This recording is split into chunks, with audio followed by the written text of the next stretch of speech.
E Hernan Crespo está fazendo mágica no São Paulo. O vídeo de hoje do canal do Nicola traz os números do argentino, mercado, bastidores, finanças e muito mais.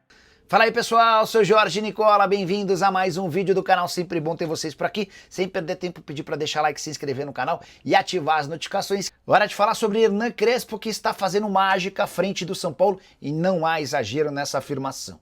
Tricolor do Zubeldia, que corria risco de rebaixamento, deu lugar a um São Paulo que está vivíssimo na briga por vaga em Libertadores da América. Mesmo com todos os problemas médicos que o São Paulo sempre tem, com vendas de atletas e poucas contratações.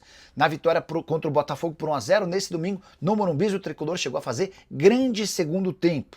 E a vitória foi absolutamente justa. São 7 vitórias em 11 jogos no Campeonato Brasileiro. Aproveitamento de pontos no Brasileiro como mandante é perfeito. 5 jogos e 5 vitórias o São Paulo bateu, com o Crespo no banco de reservas. O Corinthians, o Fluminense, o Vitória, o Galo e o Botafogo, 10 gols marcados, 1 gol sofrido. Com a lembrança de que o São Paulo não vencia Atlético e Botafogo desde 2020, são 5 anos de tabu encerrados para cada um desses jogos.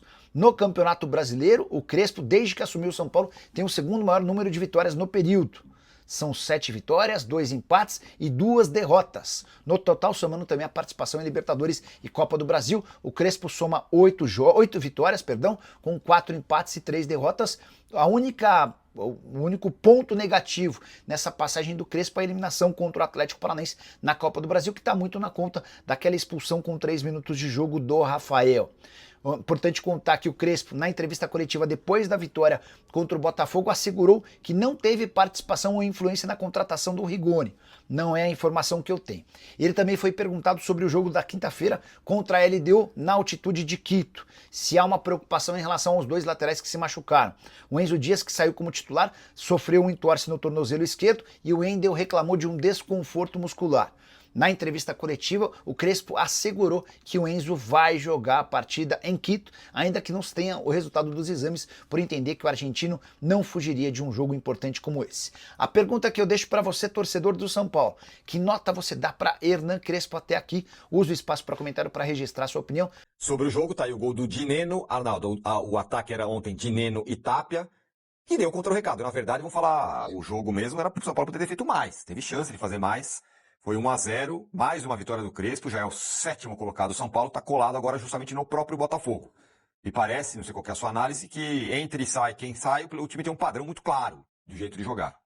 Tem, no Campeonato Brasileiro tem mesmo, a despeito de tantos desfalques, jogo a jogo, né? Talvez esse tenha sido o time mais estranho, né, dessa trajetória no Brasileiro, com uma dupla de ataque nova, com um estreante na zaga, sem os 2 pilares no meio de campo, Marcos Antônio e Bobadilla, mas o São Paulo jogou bem desde o começo.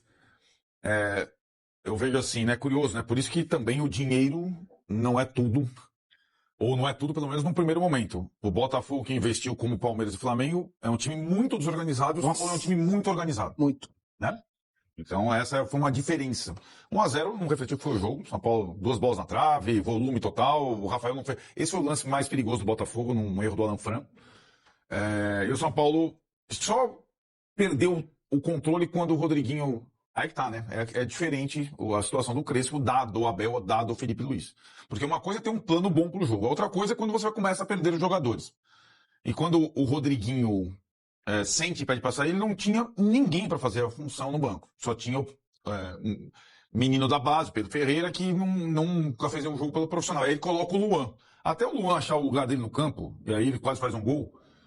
O Luan entra, o Marcos Antônio muda de posição. E aí o Marcos Antônio perde a utilidade, aí o Botafogo teve 1 ou 2 arrancadas. E o Crespo rapidamente reposiciona o Luan.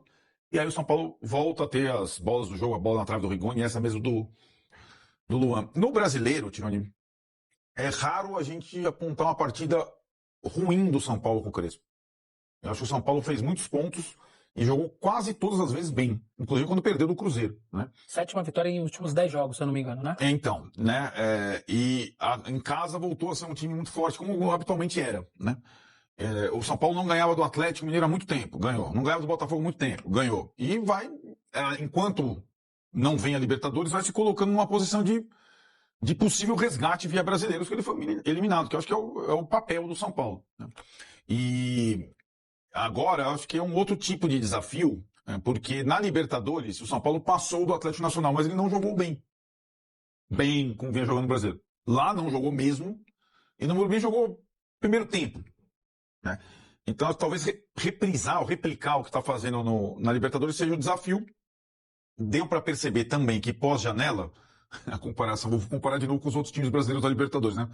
Palmeiras e Flamengo. O São Paulo ficou muito forte do meio para trás, acho que ele já era forte, agora com o Tolói, com o Mailton, com a recuperação dos laterais e tudo mais, você tem do meio para trás muita gente boa, mas do meio para frente falta acabamento, falta refino, falta... Né? Não vou falar que falta Vitor Roque, ou falta Rascaeta, ou falta Samuel Lino, ou falta Pedro, porque seria uma covardia.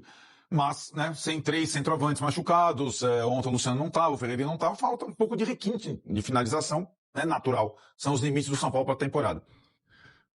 Tolói, primeira vez, estreou muito bem, jogando pelo lado direito da defesa. Rigoni entrou no segundo tempo, foi bem também. Mas são 2 jogadores já rodados, né, são jogadores experientes, que podem até ajudar na Libertadores. Libertadores e LDU e Quito é uma outra conversa, é outro tipo de jogo. E o que o Crespo, sem querer respondeu é que, e deu para entender, que ele não quer superestimar a questão da altitude. Né? Ele não quer, ele falou, é uma coisa que eu levo em consideração, já joguei, sei como é, mas eu não quero que isso fique como o fantasma maior, e não como joga a LDU, como é a LDU para esse jogo da quinta-feira, que é um jogo muito desafiador, né? É uma outra pegada, toda vez que eu vou dar o São Paulo, penou com qualquer técnico, com qualquer elenco. E vai ser um desafio novamente lá, o Quito a primeira partida e depois o jogo da volta no Morumbi na outra quinta-feira. A impressão é que ele vai, contra a LDU, definir o parceiro do Luciano mais em cima da hora, no ataque. E a minha dúvida é se ele vai com o Rodriguinho desde o início ou se ele vai colocar mais um jogador de marcação. Contra o Atlético Nacional, ele foi com um jogador de marcação, né? Ele foi com o Alisson, lá em Medellín, e não deu certo. Mas temos que considerar que o Rodriguinho ainda é um jogador de formação, é um jogador que tem bons e maus momentos no jogo, ainda a questão física pesa, para ele definir qual a melhor formação para enfrentar ele na quinta-feira. Eu queria só falar um pouquinho do São Paulo, se você me permite. Acho que a maior virtude do Crespo é conseguir tirar dos 11 que ele tem o máximo o tempo todo. E desde o início tem sido assim. Uhum. Desde a chegada dele, quando o São Paulo estava ali, rebaixamento, olhando, será que ele conseguiu rapidamente, nem tanto, que ele também teve o período de Campeonato Mundial de Clubes para trabalhar um pouco, né? Mas ele conseguiu incutir um modelo de jogo, e esse modelo é muito forte. Com o mínimo, o São Paulo entrega o máximo. E entrega uma consistência defensiva que me deixa, eu acho interessante. Quer dizer, em nenhum momento o Botafogo conseguiu jogar contra o São Paulo. O São Paulo marcou muito mais do que jogou. E mesmo assim, teve gol anulado. O gol anulado, né, do Tapia. Anulado, duas na trave. Uma até com requinte de crueldade, porque ela bate na parte de dentro da trave e sai. Né? Então, acho que tem sido essa a questão. É o treinador conseguir tirar tudo. E ele partiu de um princípio muito simples do futebol, que é uma defesa forte. Isso em Copa vai longe, cara. Eu acho que se o São Paulo repetir o jogo contra a LDU, que fez contra o Atlético Nacional, perde o jogo. E talvez a vaga, né? Aí é outra, aí não sei, vamos esperar. Mas aquilo que a gente viu, talvez tenha sido o pior jogo do São Paulo com o Crespo. Aquilo foi um horror. Pior que contra o Flamengo. Né? Até que contra o Flamengo, beleza, né? Porque lá contra o Atlético Nacional foi um negócio realmente... O São Paulo não fez nada dos 4 aspectos mais simples do jogo, o São Paulo não conseguiu executar. Né? Então, ele jamais vai falar, olha, a contratação, eu pedi o fulano, eu quero, sei o quê, eu quero mais 4 jogadores, eu quero, não vai falar. Não vai falar sobre o departamento médico, não fala. Ontem, quando ele responde sobre o Rigoni, você que pediu o Rigoni, ele fala, não, eu sou o piloto de Fórmula 1, com quem tiver aqui eu vou trabalhar. Evidentemente, 2 jogadores contratados na era Crespo tiveram a indicação e a participação direta do Crespo. Direta, inclusive, ligando para o jogador. Tapia e Rigoni. Tapia, ele conhecia do River, estava encostado no River Plate. O que o Crespo quis com o Tapia? Alguém com saúde para jogar no ataque. Alguém que faça exatamente... Se ele fosse um primor tecnicamente, ele era titular do River e não ficava fora da lista de relacionados. Ele não é um primor técnico, mas ele ajuda. E ele é um dos poucos atacantes do São Paulo com menos de 25 anos. Então, que não é um cara da base ainda sem rodagem, é um cara que tem rodagem e tem força. E tem experiência em Libertadores Força no também, futebol, cara. exato, força no futebol ajuda Vem do muito. time grande. Diante das circunstâncias, vai fazer o quê? Vai coringar? Não dá. Exato. E no fechamento da janela, o Rigoni, que foi com ele um jogador muito importante no São Paulo, para ele era uma oportunidade de ter alguém pro ataque, já que o André Silva tinha se estourado e o São Paulo estava vendendo a base, que seja um atacante que jogue de diversas formas, que é exatamente como o Rigoni joga, né? Então, é evidente, e essa informação, que ele indicou os jogadores. Agora, ele não vai ficar assim, porque senão fica o jogador do Crespo, É claro. Rigoni. O Tapia, o jogador do Crespo. Agora, passou por ele, pelas indicações dele, essas duas contratações passaram com aquele limite que o São Paulo tinha. O São Paulo não tinha dinheiro para investir nos dois, né? E só conseguiu trazê-los por empréstimo. O Rigoni com um contrato de produtividade, que é difícil que ele cumpra, né? Porque ele tem que jogar 12 partidas até o final do ano. Não faltam muitas partidas para acabar o ano. Não, acho que ele vai Mas jogar, o Rigoni, assim, contra a LDU, na minha opinião, vai ser um ou outro. Porque o Dineno, o Luciano vai jogar. Porque o Dineno é um jogador muito específico. É um jogador que na área é perigoso, sabe finalizar, mas ele é um jogador de área.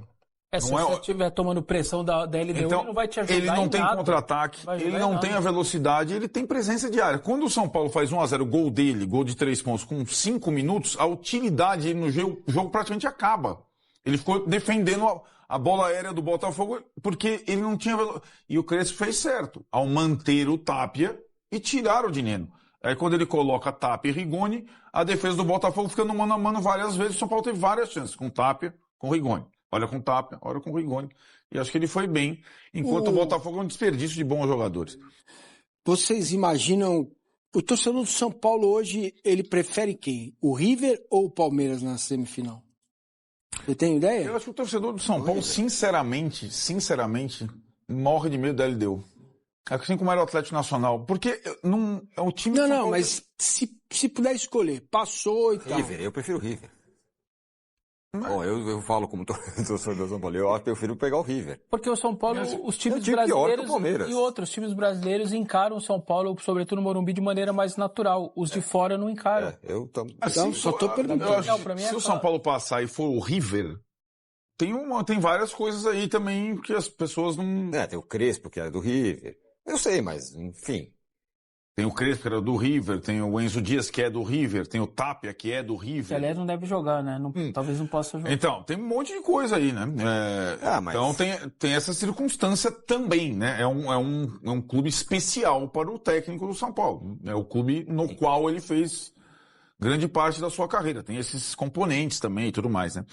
Mas eu acho que, eu vejo o São Paulo... Eu acho que o São Paulo passar da LDU, ele fica numa situação confortável. Para o que ele tem na temporada. Confortável no seguinte sentido. Cara, Nem era pra estar chegamos na semifinal da Libertadores. Até com esse time por aí. isso que se você enfrentar o River, você vai perder do River, tudo bem. Quando você perde o Palmeiras, você tá perdendo para um rival local. Sim, machuca muitas, mais, né? Muitas coisas. Com certeza.